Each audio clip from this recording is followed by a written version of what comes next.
San Auxencio de Bitinia. Presbítero y archimandrita. 470. Memoria libre. 14 de febrero. Segura de los bárbaros, por su posición estratégica, Bizancio se divertía. Los verdes y los azules ponían la frenética en el circo, en la calle aplaudía al paso del emperador, que sonreía desde su carro de oro, en las basílicas vitoreaban a los dogmatizadores, tentados siempre por el señuelo de la novedad. De cuando en cuando, la ciudad se conmovía ante la visita de algún gran personaje, un embajador de la Persia o de la India, un prelado ilustre de Occidente o un anacoreta famoso por sus penitencias. Así habían venido, de Egipto, el terrible Snoudi, gran organizador de cenobitas, y, de Palestina, el dulce Sabes, maestro de las lores del Jordán. Así llegó también, en 452, el sirio Auxencio. 600 obispos reunidos en Calcedonia, al otro lado del Bósforo, acababan de condenar la herejía monofisita. Si el nestorianismo había sido la religión de las gentes mundanas, incapaces de elevarse por encima de un ideal mediocre y rastrero, el monofisismo parecía más a propósito para seducir la imaginación exaltada de los solitarios. Hombres que luchaban por destruir en sí mismos la naturaleza, movidos por una especie de orgullo espiritual, debían acoger con agrado la doctrina de un Cristo que apenas tenía nada de humano. Un archimandrita austero, Eutiques, había sido el padre de la herejía, y los monasterios sus principales alcázares. Vióse a un abad seguido de una falange armada de verdaderos bandidos, que no tenían de monjes más que el hábito, dar caza a los nestorianos en los campos del Asia Menor, saqueando iglesias y quemando monasterios que no le parecían ortodoxos.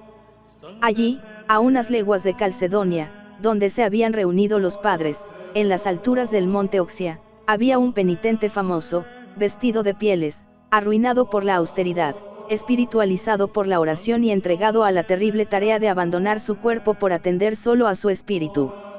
Las gentes visitaban su ergástulo y le pedían prodigios y oraciones. Las dos cosas las concedía él largamente, y su nombre se iba haciendo popular por toda aquella tierra. Pero, ¿a qué partido favorecía el hombre de Dios?, empezaban a preguntarse los maliciosos.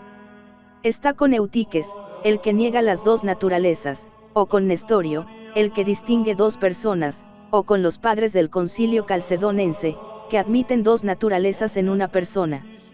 Hubo quienes quisieron saberlo de su boca, pero él respondía discretamente que a un monje no le compete enseñar, sino ser enseñado. Y sucedió que una tarde su choza apareció rodeada de clérigos y soldados. Llamaron, golpearon la puerta, gritaron furiosos, sin lograr romper el silencio del solitario. Al fin, llegada la mañana, se asomó al ventanillo y preguntó: «Padres y hermanos, ¿cuál es mi crimen, para que vengáis en mi busca de este modo?» «No es ningún crimen lo que aquí nos trae», dijeron ellos, «sino que como se acaba de levantar ahora una tempestad grande, quieren saber allá lo que tú piensas acerca de esas cosas». «Pues escuchad mi fe», añadió Auxencio, «confieso que el Verbo tomó carne sin obra de varón, le adoro como hijo unigénito del Padre y coeterno con él, y creo que apareció en la tierra con nuestra humanidad. Ahora dejadme tranquilo, para que le sirva en el ayuno y el olvido». Dichas estas palabras, levantó las manos al cielo, y en esta actitud oró largo rato. Entretanto, los gritos y los golpes continuaban, hasta que el anacoreta, viendo que era imposible toda resistencia, se entregó, ayudando él mismo a desclavar la puerta, que no se había abierto en 10 años. En 10 años Auxencio no había visto el cielo más que por el estrecho ventanillo de su celda, y apenas había hablado con los hombres. Ahora apenas sabía andar. Su cuerpo estaba deshecho, sus carnes, medio podridas, sus vestidos, desgarrados, revuelta y sucia su cabellera, inmunda y descompuesta la barba. Fue preciso cogerle en hombros y llevarle así al carro que estaba destinado para trasladarle a la ciudad imperial. En la corte, las gentes le juzgaron de diversas maneras. Unos se llenaban de admiración al ver aquel cuerpo que apenas conservaba un rastro de figura humana.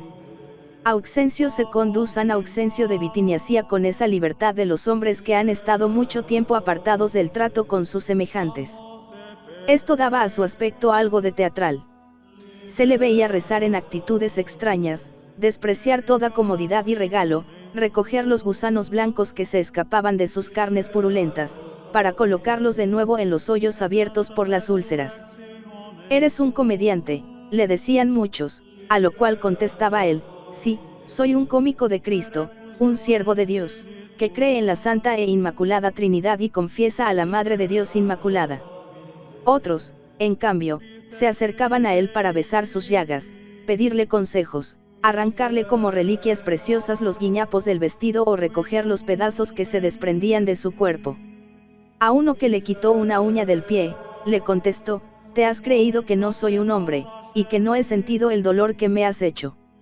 En realidad, Auxencio era un alma profundamente evangélica. A los 20 años se le había visto en Constantinopla dando ya los más altos ejemplos de virtud. Era sargento de la Guardia Imperial, pero no hubiera sido capaz de herir a nadie. Si veía a algún preso, se aprovechaba de sus miembros hercúleos y su talla gigante para darle libertad. Si veía a algún pobre, no le daba solamente la clámide, sino también las calzas y la camisa. Si oía a un orfebre que se quejaba de no tener trabajo, iba a su taller y dejaba en él la buena suerte con su presencia. Estas cosas las recordaban ahora los admiradores del anacoreta, pregonándolas en las calles y en los pórticos de las iglesias. No obstante, hombres como este tienen peligro de pasar por soberbios, herejes o endemoniados. Y así le sucedió al solitario de Oxia. Tuviéronle encerrado en un monasterio, sin comunicación con sus devotos, hasta que un día el emperador Marciano se acordó de él y quiso verle. «Ya sé que eres siervo de Dios», le dijo, «pero, dada tu autoridad, es preciso que hagas una declaración de ortodoxia». «Pero, es que no soy yo un perro muerto», respondió el monje, «para que me queráis comparar con los prelados de la iglesia». Y diciendo estas palabras, su voz temblaba, su cuerpo se estremecía como si hubiera sido anatematizado por los 600 padres de Calcedonia, y gruesas lágrimas rodaban por sus mejillas. A él, que le mandasen ayunar una semana entera, rezar un día y una noche, sufrir el martirio de la sed y del sueño con increíble constancia, vivir en pie durante una cuaresma, pero que no le obligasen a intervenir en aquellas cuestiones de teología sutil, cuya discusión imprudente había extraviado a muchos espíritus demasiado pagados de sí mismos. Fue inútil que alegase su ignorancia, el emperador insistió, y Auxencio tuvo que repetir la confesión de fe que había hecho antes de salir de su encierro. «Apruebo», dijo, «la doctrina de los 600 padres, pero con tal de que en ella no haya nada contra la de los 318 de Nicea, ni contra la perfecta economía de la encarnación de Cristo o los privilegios de la Theotokos». Contento con esta declaración, el emperador bajó de su trono, se acercó al hombre de Dios y le besó en la cabeza. Por orden suya le llevaron de nuevo a su reclusión, pero, más cansado ahora del trato con los hombres, buscó otra montaña más escondida y silenciosa, donde siguió su vida de oración y mortificación, hasta que, desmoronado su cuerpo, apagóse la lámpara de su vida.